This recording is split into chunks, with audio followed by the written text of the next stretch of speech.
Hey guys, welcome back to my channel. This is the first video I'm recording.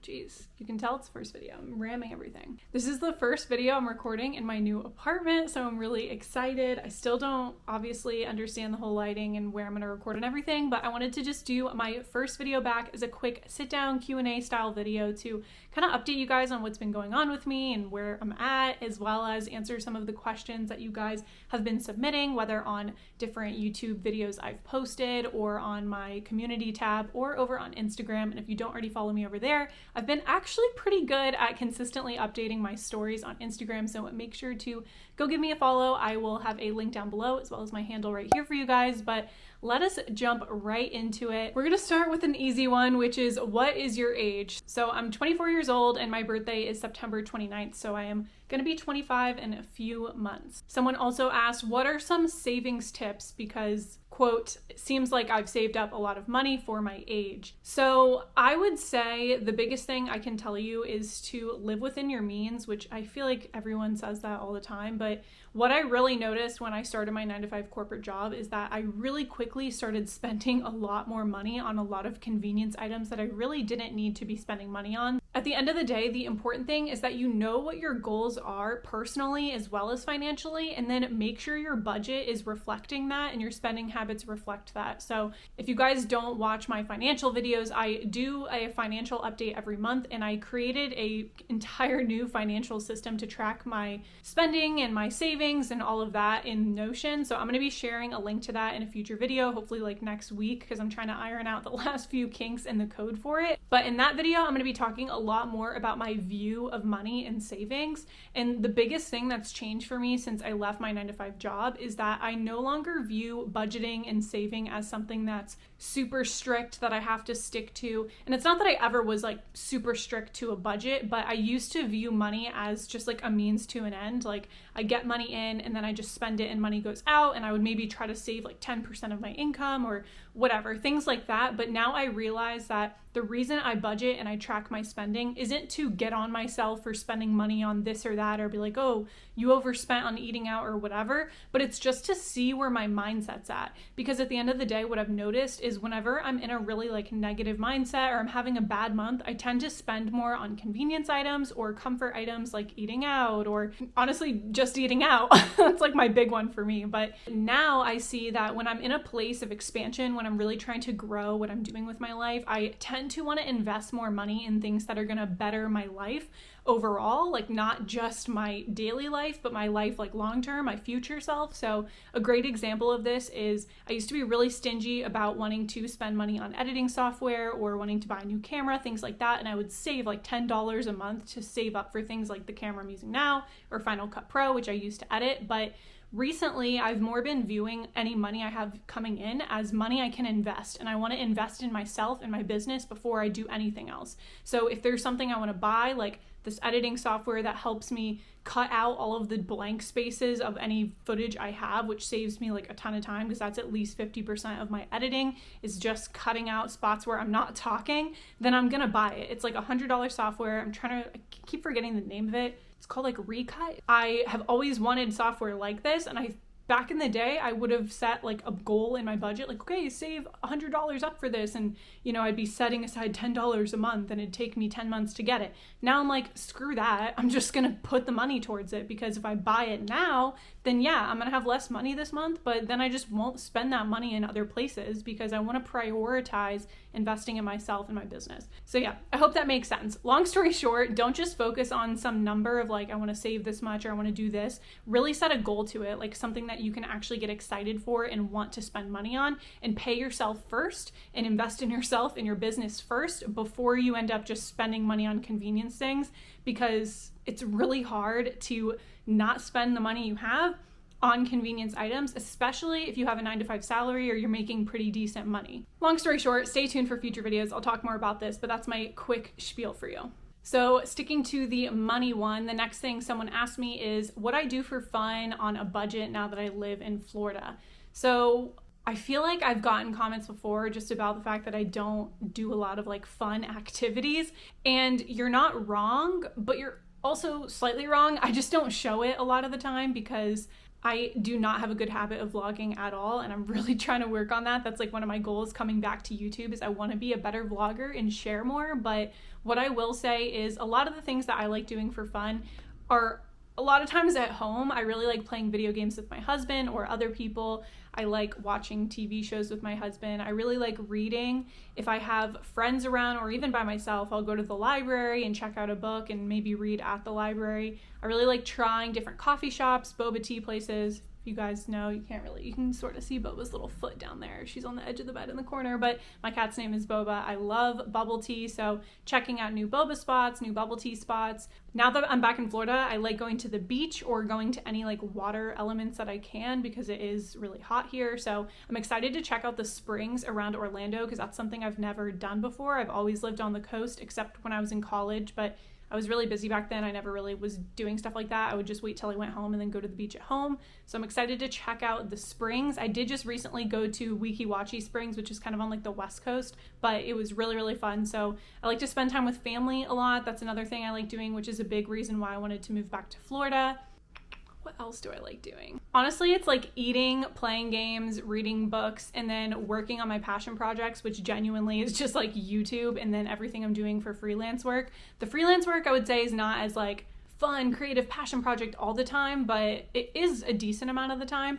I also really like talking to friends. Whenever I lived with my best friend Cindy, we would always just like go make food together, cook, bake things, and then hang out at home, like watch a K-drama or something else. I don't know. We did all sorts of stuff, but we're really chill people overall, I would say. And the friends I've usually had in my life have been equally chill. And I like to just kind of like hang out around home, if that makes sense. I don't know. It's kind of lame, kind of boring, but that's what I like. And honestly, that's a big reason I wanted to move back to Florida as well, because the culture in DC was much more like going out all the time and like doing things. And that just wasn't really my vibe. Like, I'm the type of person who wants to go get takeout food and then bring it back home more than like go sit for dinner. I mean, occasionally, of course, I want to sit for dinner. It's not like I always want takeout food, but I just enjoy picking food up, even like from a restaurant, and then just eating it at home. So I don't know. That's just kind of my vibe. I'm a homebody.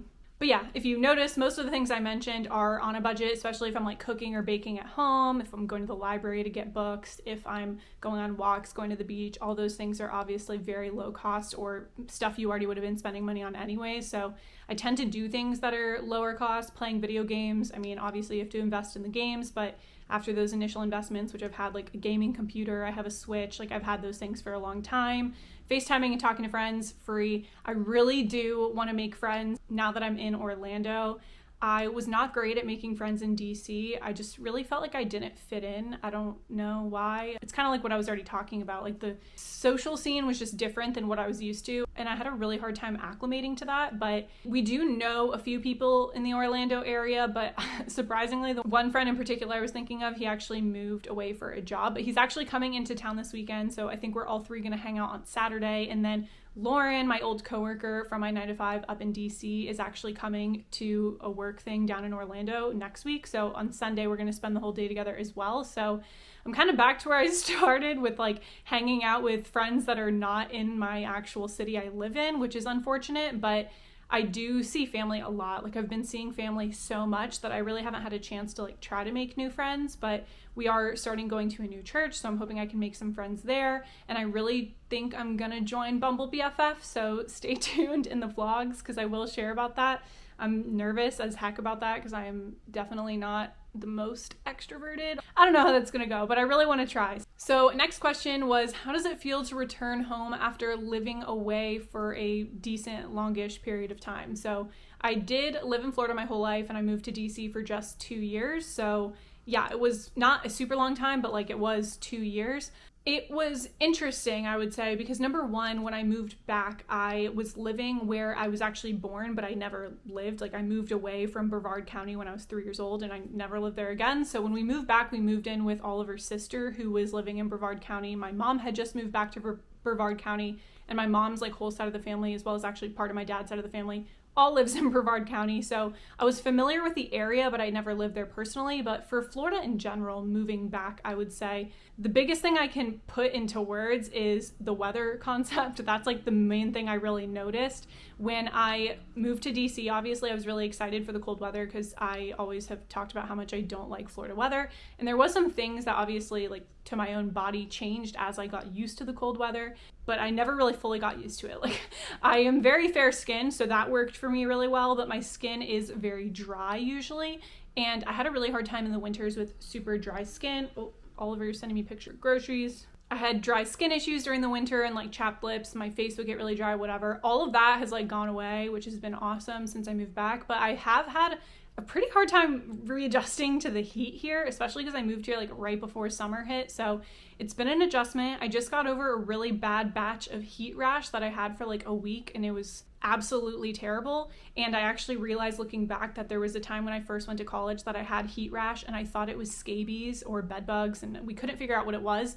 And eventually my doctor said, oh, the only thing it could be is really scabies, and I had to do a whole treatment for that. And then eventually it went away. But now that I'm thinking back, I'm like, wait, it was exactly like what I have now. It was just heat rash because I had moved to the college town where I was walking all the time. I didn't have a car anymore, and I was used to not walking. And now, for those of you who don't know, I'm doing 75 hard right now. So I'm walking every single morning for like 45 minutes. And then I went on that trip to Weeki Wachee Springs and I was outside a ton. And yeah, I've tanned a lot. I'm hiding my really weird sunburn right now. I have this super strange, well, tan line. It's not really sunburn. But yeah, I've tanned a ton since I moved here. So yeah, it's been interesting. It's been a good adjustment though. And I have actually been enjoying the weather a lot and getting used to it. And I really did miss the thunderstorms. So yeah, that's my spiel. It didn't really feel that weird to come back because it wasn't my hometown. I think if I had moved back to my hometown, I would have felt a lot weirder because I have a lot of like meh memories in my hometown. Luckily, my mom had moved to Brevard and we were staying with Oliver's sister anyway, so we weren't in my hometown. So on that note, someone asked, how is it living with family after being an adult and living on your own and also being married? So I want to do a whole video on this one because I feel like that was just such an interesting time in our lives and something I never really thought I would do. But I will say overall, I was really pleasantly surprised how well it actually worked out. And the best description I can give as to what it was like is all the time I would think like, wow, this is like Full House. So if you've seen Full House, I was watching Fuller House recently. So that's why it came to mind when I was living there. I was like, this is kind of like Full House because it was me and Oliver, Chloe and her husband, and they recently had a baby. So we would kind of help out with the baby when we could. Oliver would work out with Darren sometimes. Like I'd cook dinner for everyone once a week. And yeah, I don't know. It was just a fun time. Darren worked from home, so I was actually really productive there because he was working all day and I would go out in the kitchen and he'd be working out there and I would work out there. So it was motivating to kind of have another person around. Their house is pretty big, so especially because we were coming from a tiny apartment in DC. So that was great because we had a ton of space. They cleared space for us in their guest room and their guest bathroom. So we were able to like fit all our stuff in. And I think we ended up staying there for a little bit over 2 months. I think it was like 2 months and a week that we ended up staying. So pretty decent chunk of time, but not like a very, very long time. But yeah, it was awesome and honestly really, really needed because I had 2.5 months where I was able to not stress as much about money because we weren't paying rent at all. We did obviously up our groceries a lot because we were, cooking for them and stuff, but nothing compared to what rent is. So it was a great stress relief as well as just time to recoup and get ready to move into a new place in Florida. It was just a perfect transition period, but I'll talk more about it in another video because it's something I definitely highly suggest, but I do have a few things I would give as recommendations before you do it, as well as like how to ask, how to go about it, how to be respectful of someone else's space, stuff like that. So I will make a video about it because I think it was a really interesting time and I want to share more. And in terms of being married while living there, it really didn't affect us like at all.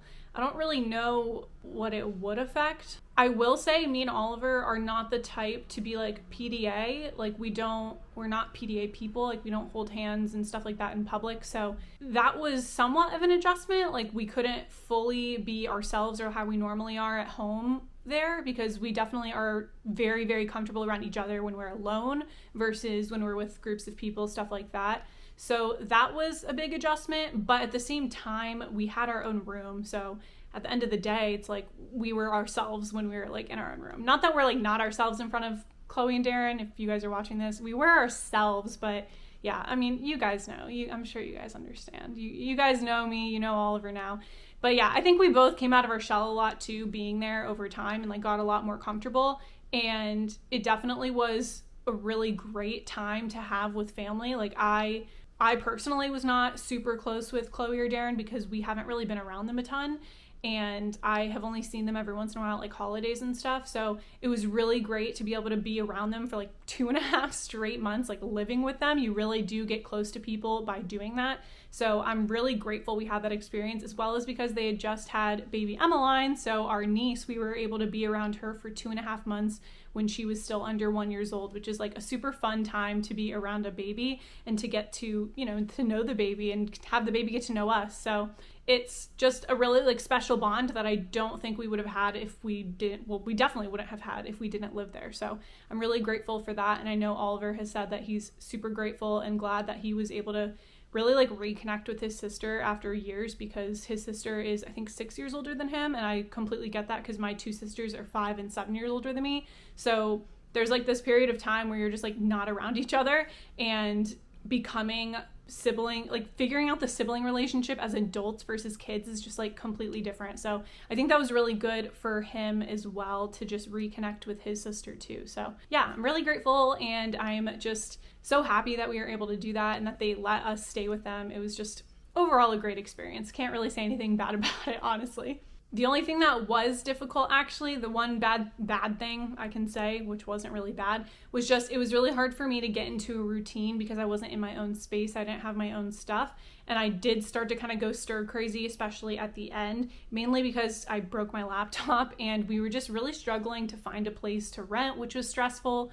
And then I was just starting to really ramp up the work I was trying to do, and I didn't have like a set place to work every day. And I don't know, I was just having a really hard time focusing and being productive at the very end of our stay. So it was pretty clear it was like time for us to transition out, but it was the right time to transition out too, because Oliver had finished his MCAT. So it was like, now let's, you know, find our own place and get out. And I think just that push to do it started to make me like more anxious to go and like be back with Boba, because we weren't living with Boba during that whole time, and I really missed her and I missed my bed and my stuff, and yeah, I don't know. So it was nice to be back in our own space, and it was hard to stay in a consistent routine, like not having your own apartment, you know? So the next question was, how has Rover been since relocating back to Florida? So when I was in Brevard County, I got one Rover job the entire time I was there. So nothing crazy at all, which is kind of what I expected being there, because there's not a lot of people in Brevard County. So I'm not surprised by that.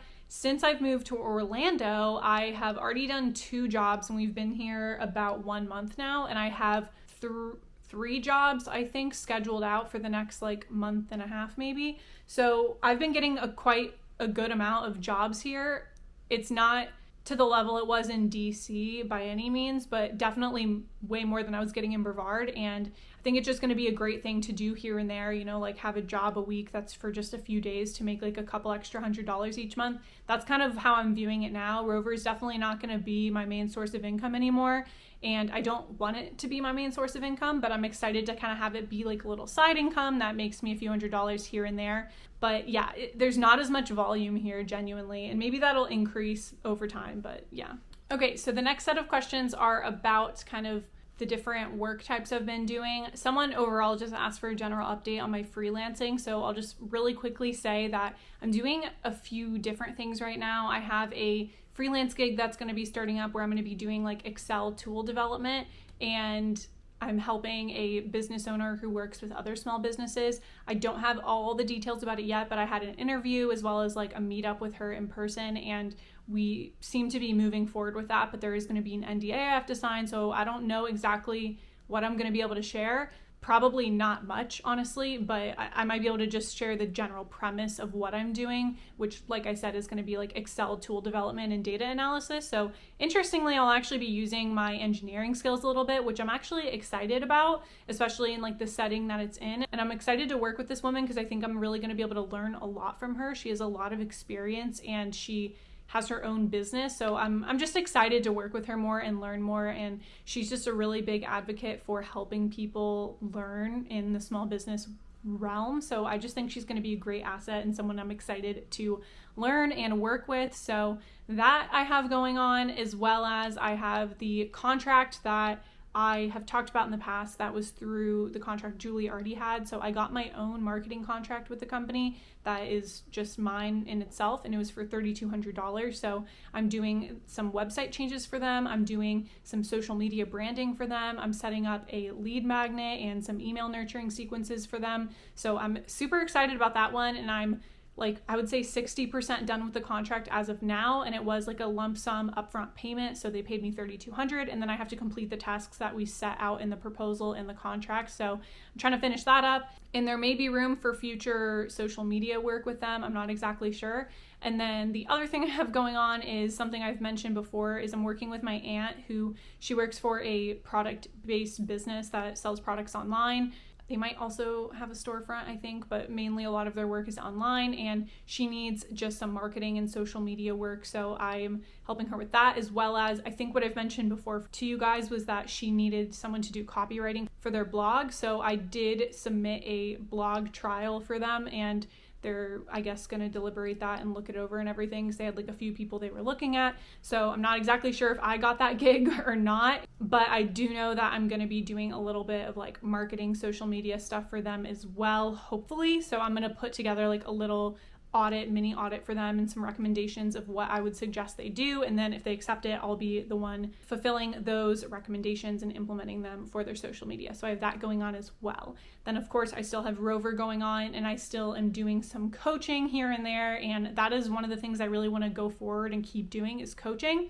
Which brings me right into my next question, which is, what type of coaching do you do, and why did you want to do coaching, or why did you start coaching? So I'll start with the why, and mainly it's because I've always been that person for my friends that they want to come to for like life advice, whether it's organizational life advice, financial life advice, whatever.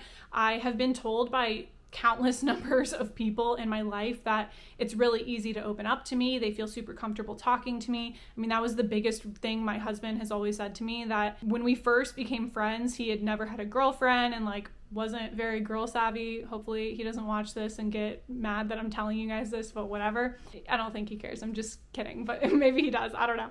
But he's always said that when he met me, he just felt super comfortable around me. Like I didn't make him feel like anxious or weird or awkward or anything like that.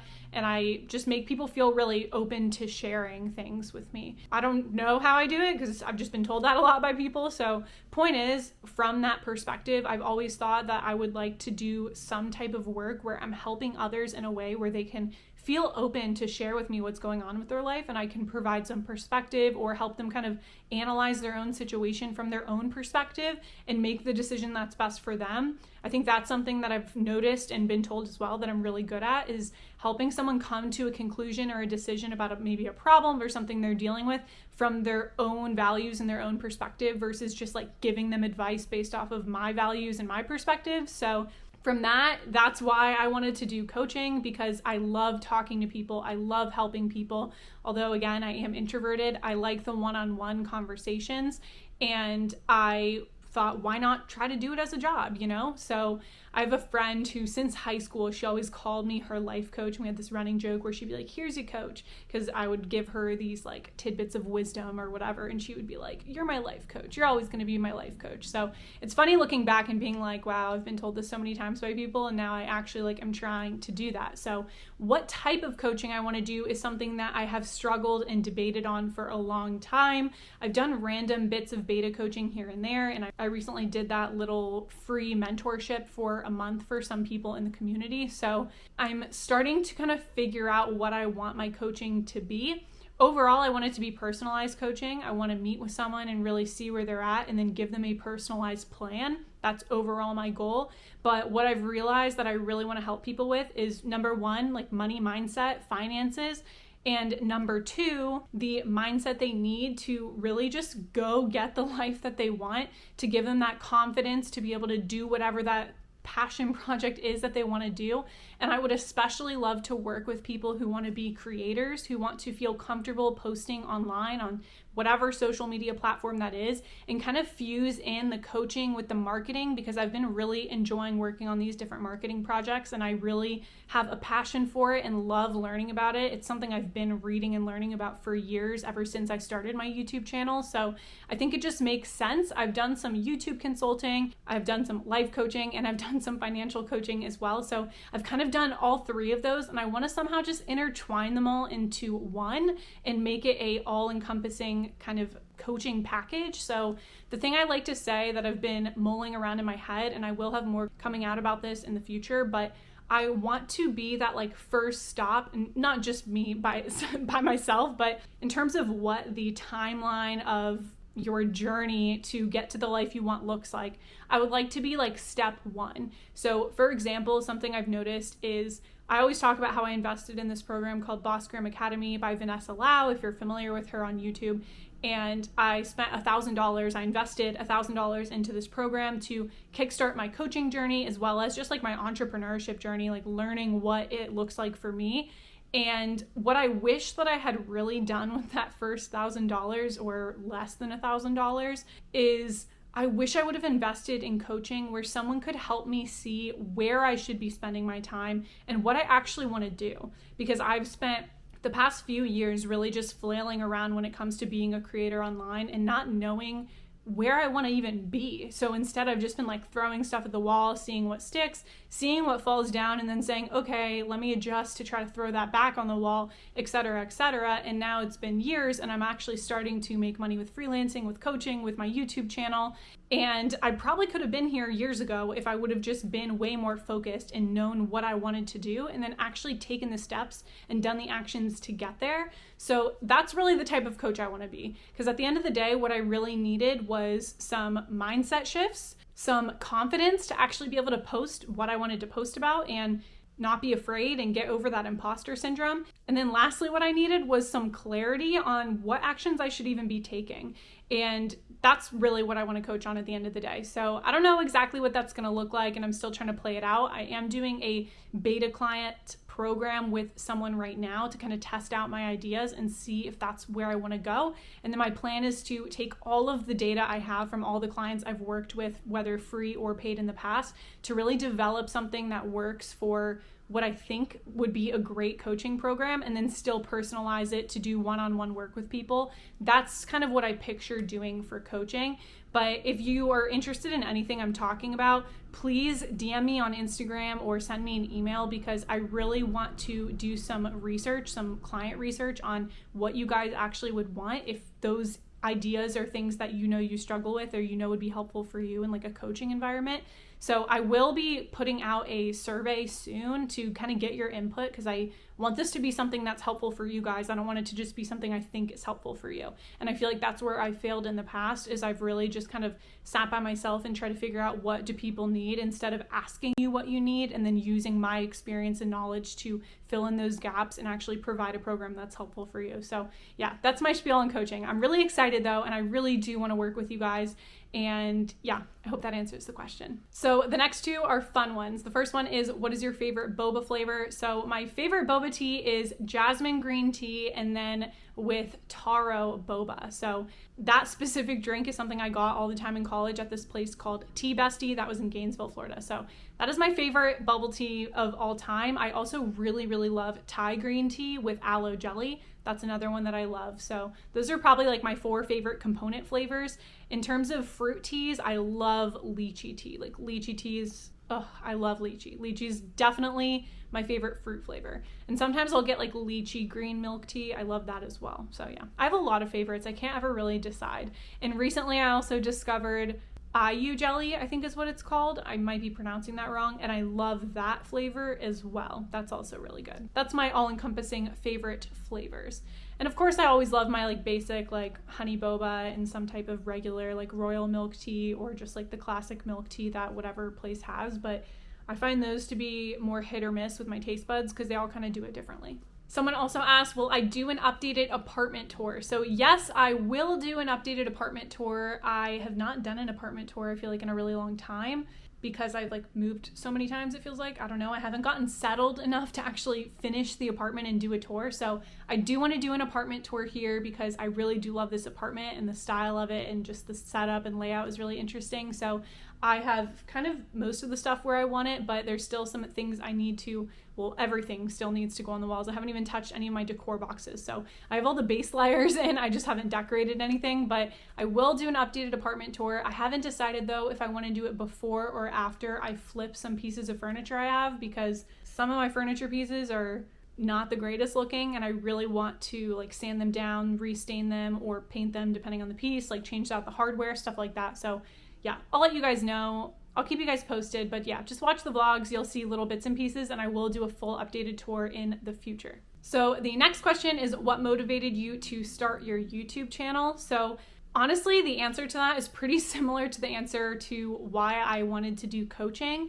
It's because I like sharing and helping people and sharing my experience to help others, as well as I always just loved YouTube myself. I watch a ton of YouTube, way more than I watch TV or anything else. So I just wanted to be involved in the creator community and start creating myself and be like a resource for others to help share my journey. And really when I started YouTube was actually my freshman year of college, and I posted here and there. I shared a whole video on my YouTube journey, which I'll link down below for you guys. But yeah, I really just started for fun initially and to just share what I've been through so that others don't have to go through it as well without any support or any, ideas of how to get through it or to see how someone else got through it. And I'm really glad I did, because it brought me to be able to share everything I've gone through in the past like year and a half since leaving my job. Well, not year and a half since leaving my job, but right before I left my job. It's almost been a year now since I left my job. But yeah, that's really why I started, and I don't see myself stopping anytime soon because I've been loving doing YouTube, which by the way is also, of course, another stream of income that I have going on right now. And my YouTube channel has amazingly actually made me money during my break from YouTube while I didn't have my computer. So I'm really grateful for all of you guys for still watching videos. I had some of you watching like old videos of mine and commenting. So thank you guys so much. I love you all so much, and I just am really excited for what the future of the channel looks like. So the next 3 questions are the big ones, which I feel like I get a lot, as well as I answered a similar set of questions in my last Q&A, which was like, I don't even know, over 6 months ago, but I'm going to answer them again because they're a little bit different this time, I would say, and I think my perspective has definitely changed. So the first one is, do you have any regrets about leaving your corporate job? So I will say my overall answer is no. I have no regrets about leaving my job. I'm so glad I took the leap and left my job. But what I will honestly tell you is there is definitely days where I do feel regrets about it. And it's honestly just out of fear. Fear that I'm not going to make enough money to pay my bills, fear that what I'm doing is never going to amount to anything, that people are judging me, that my family thinks I'm crazy, whatever it looks like. My fear and insecurity really gets to me and makes me start to think, oh, I might regret what I did. I might regret quitting. But when I look back and I even look at those times where I felt that fear, I don't regret it at all. So what I will say is it was not an easy thing to do. And it's something that I will continue to be a roller coaster about for probably the next year or 2 from now, which I'm almost, again, like I said, at a year since I left my job. So yeah, it's definitely a roller coaster of emotions, but no, I have 0 regrets because I really feel that where I'm at now and where I'm going is exactly where I'm supposed to be, which is at the end of the day, all that matters. So the next question is, would you ever return to a corporate job? So from my previous answer, I'm guessing you can assume my answer is no, but I don't want to say I never would because I have no idea what the future holds. If when my husband starts medical school, I'm just not making enough money doing freelancing, YouTube, and pet sitting, and who knows what else might be going on in my life at that point, then I would maybe consider it. I would maybe consider going back part-time even to make half of what I was making when I was in my 9 to 5 and then supplement the other part of my income with what I'm currently doing and still continuing that. So I don't want to say never because you just don't know what life holds, but I would ideally never want to go back to a corporate job. I have just really realized, especially over the past 3 months, that I just have an entrepreneurial spirit, and I always have. And I've been pushing it away for so long because of societal expectations and fear and just thinking that I'm not going to be capable of doing it. And I am capable of doing it. And I know that now. And I really trust and believe that now. Not just because people tell me that and because there's people who do say that. And then I have people who don't say I'm not capable, but they don't obviously believe that I'm capable or believe that it's possible from the way they talk to me. But not because of any of that, but because I truly believe it now. And I just know I'm gonna be able to eventually make it. I'm gonna make it work. I believe that without a shadow of a doubt. It's gonna happen. And I truly think that the only way to actually succeed in the entrepreneurial world or the creator economy is to truly believe yourself that you're gonna make it happen and that it's gonna work. So I'm choosing to believe that it's gonna work. I'm choosing to have faith that it's gonna work. And I'm choosing to trust that I can do it. There's really nothing else to it. So no, I don't plan on ever going back to corporate unless it's literally dire in terms of our money. I will say me and my husband have different views of money. And when he talks about going to med school, he says, oh, I would have been taking out loans and paying for all of my expenses myself if we weren't married. So don't get another corporate job because of me going to med school. Like, you got to do what you got to do. Keep doing what you're doing. We'll figure it out. Like, we can just take out loans. Whereas I'm more like, I don't want any more loans. Like, not that we're going to be able to pay for his med school the whole time. Obviously, I'd have to be making a ton of money on my own to be able to pay his med school and all of our expenses. But I would like to take out the bare minimum amount of loans that we can. So we definitely have different perspectives in that sense. So yeah, but I would have no pressure from my husband to go back to corporate. It would really be because I decide to go back. But if anything, what I more see myself doing is finding a small business to work for and working for them, whether on a contract basis or as a full-time or, part-time employee in some way that has a more set salary. That's what I would say. I do know that overall, I want to know how much money we're making, or at least a minimum that we're going to be making each month whenever my husband is in med school, because I just don't want to feel that constant stress and pressure and feel like we're just going in the hole and spending a ton of money and, putting it in loans or on credit cards or anything like that. So yeah, I'm never going to go in credit card debt again though. I've never paid interest on a credit card though. I've always signed up for those year-long interest-free things, but I did have a lot of credit card debt to pay off when I started my 9-to-5 job. That was still interest-free, but I don't want to do that anymore. So no more credit card debt that stays on. If I put money on a credit card, it's because I'm paying it off that month. That's something I've been doing for years now, and I will stick to that. But those student loans is a more gray area for me, but yeah, I'd like to not add on to our student loan debt. Okay. And then the last question, which I love, is, are you happier since quitting your job and moving back to Florida? So the straight up answer is yes. I'm 100% happier, but happier is definitely a relative term. I will say I had a really negative mindset overall, and I want to make a video on what I would do differently if I was to be in the position I was in a year ago when I was in DC, not liking where we lived and not liking where I worked. But yes, I'm happier. I feel so much lighter. I have way less anxiety and stress, especially when it comes to moving. I feel way more at peace here than I did in DC, which makes me really sad. And I know I touched on this during the whole moving process, but I really wanted to love DC. I really, really, really wanted to love it. And I still want to love it. And there's things about it I do really miss. And so does Oliver. We talk about it. It's not like everything here is just so much better and we love it so much more. But I really just believe at the end of the day that our lifestyle fits this much better than the lifestyle in DC. And we were just having a super hard time meshing with it and figuring out how it worked, especially because we're homebodies and we like being home so much and doing things at home. It's so nice to actually have space to work out. It's so nice to have space to be able to just hang out together and not feel like we're cramped up in this tiny box. That has been such an amazing change that really a city just can't give you. So the only thing that I wish I would have tried maybe before moving back, although I still would have moved back, but I guess what I'll say is I wish that when I initially moved to DC, I had lived outside of DC in Arlington or Alexandria, because I think that would have been a much easier transition for me. But at the same time, if I knew what I know today, which is that I would have eventually quit my job and wanted to move back to Florida anyways, then I'm grateful that I chose to live in DC and actually live in the city, because I had such great experiences being able to walk to the monuments from my apartment and go see all the cherry blossoms and not have to drive into the city or not to have to take the subway into the city. And I wouldn't have had that if I lived outside of DC. But I do sometimes wonder if we had lived in the DC suburbs, if we would have stayed. I'm just not sure. But at the end of the day, I don't think we would have, just because I quit my job. And I think really quitting my job and everything playing out the way it did, it just made so much sense logically, emotionally, all of those pieces to move back to Florida. So yeah, I don't think it would have made a difference. But yeah, I do feel a ton happier. I feel way less stressed, way less anxious. And it's just been amazing being near family again. And quitting my job, like I said, has been a really hard journey overall. And I'm still down in the lower end of it. Like, the way I view it is, you graduate college and you're kind of on this high.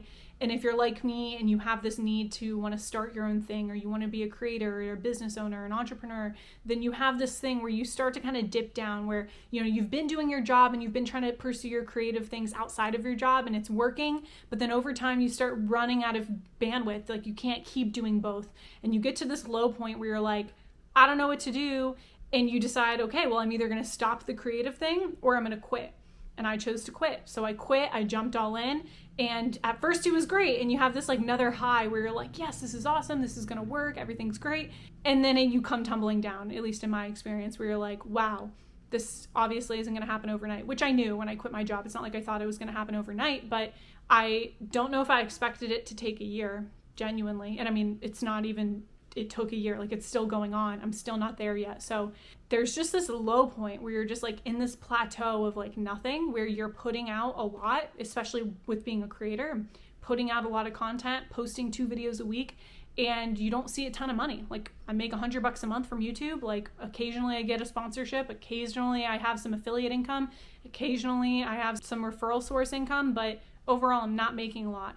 I've made a ton of connections though, and I've had a lot of other great opportunities that have come from starting my YouTube channel. So it's not that it's just about the money, but you really have to reframe your mindset and say, this is the same feeling as starting a business, where at the beginning you might even go in debt to start your business. You might take out a small business loan and you're putting all this time into something that you're going into debt for, and then it takes a few years to actually make profit from that business. So that's kind of the perspective I try to look at the creator economy with as well. It takes time to build things up and to get there. But once I'm out of that plateau, I know things are going to feel a lot better in terms of finances. But I'm really trying to just enjoy the journey and just love every bit of it, because I am a lot happier doing this. I feel much more aligned with what I'm supposed to be doing. And I'm really utilizing my strengths instead of just utilizing my brain in terms of math and engineering.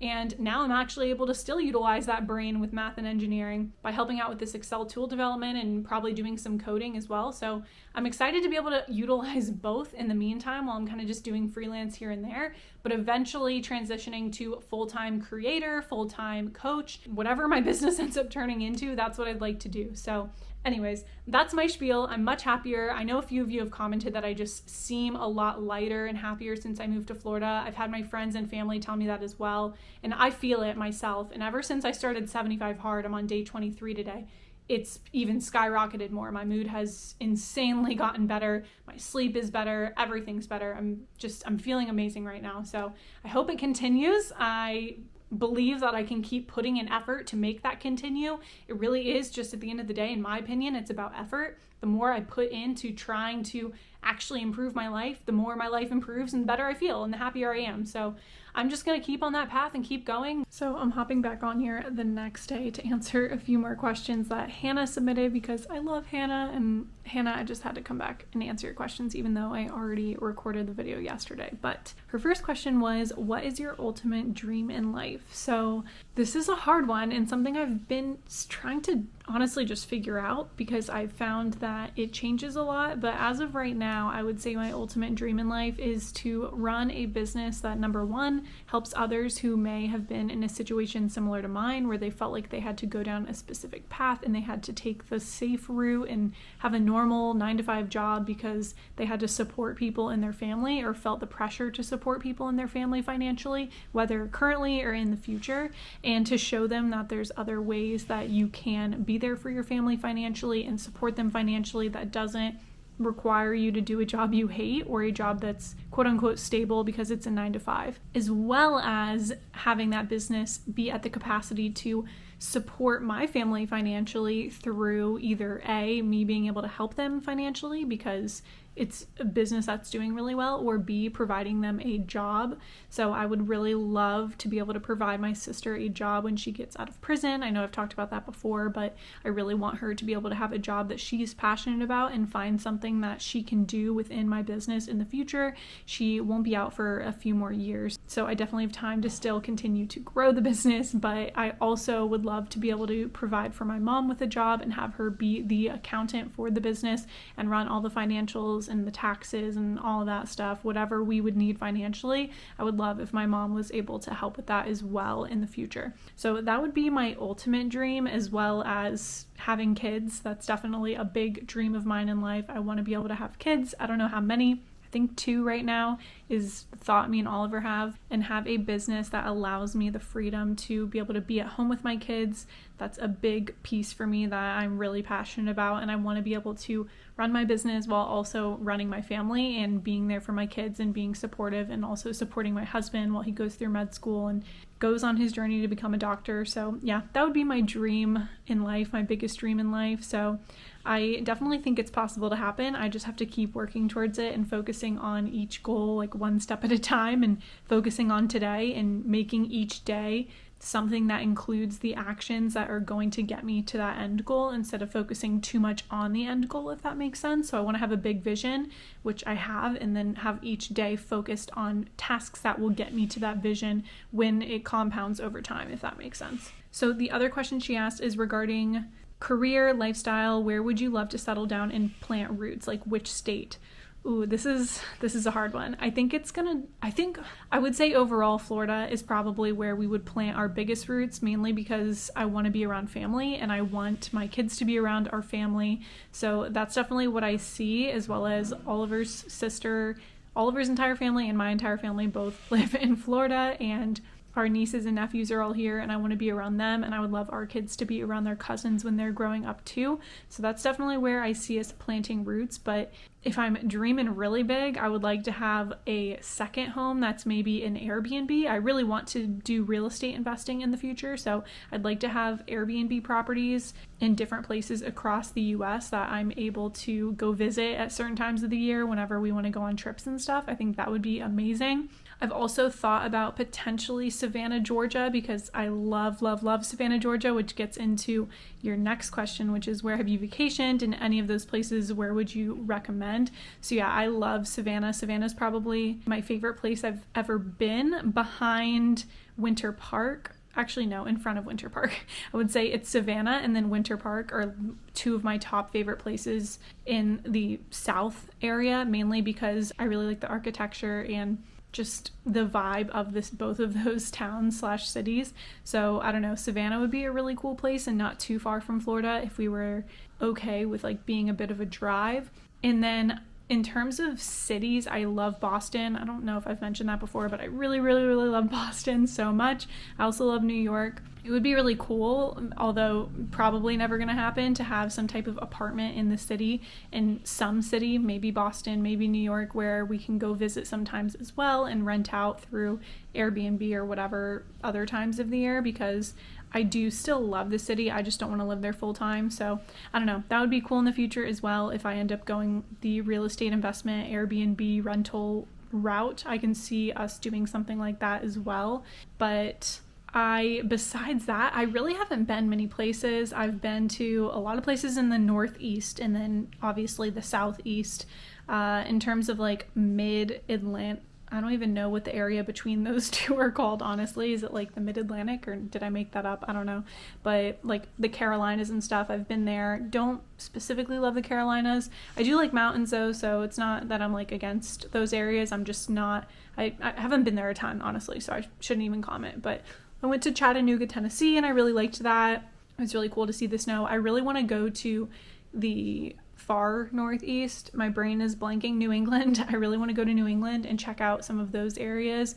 And as far as the West Coast, the only place I've been is Portland. And I really liked Portland. It was a super cool city, but that's literally the only place I've been. So I have not traveled a lot of places, but I think Savannah is a great vacation spot. We honeymooned in Virginia Beach, which I actually loved a lot. They also had a lot of really pretty historic type architecture. And yeah, I really enjoy architecture, so if there's a place that's very historical and has those types of buildings and homes around, I usually enjoy it a lot because I'm very into vintage style, vintage architecture, things like that. So yeah, that's what I would say to that, but I definitely want to vacation in more areas because I haven't vacationed a lot. So that's my answer to your questions. Thank you for submitting them, Hannah, and now we'll get back to the other ones. What I want to end with that I want to ask of you guys is if you know someone who is in any situation similar to what I share about or similar to what you're going through, maybe that's why you watch me because you're in a similar situation, would you just do me the favor of sharing my channel with that person? I really want to grow this community and help as many people as possible. And I want you guys to input your questions too, things you want me to talk about. I know this is like a Q&A about me and, you know, what I've been feeling and going through. And I know that that's also really helpful in sharing my journey, is like exactly what goes through my mind and the mindset shifts and the feelings I have and all of that. But if there's anything I can specifically help with or answer through videos, please tell me in the comments. Please share this with other people so that they can come and ask their questions too. But that's all I have for you guys in today's video. Thank you so much for watching, and I'll see you in the next one. Bye.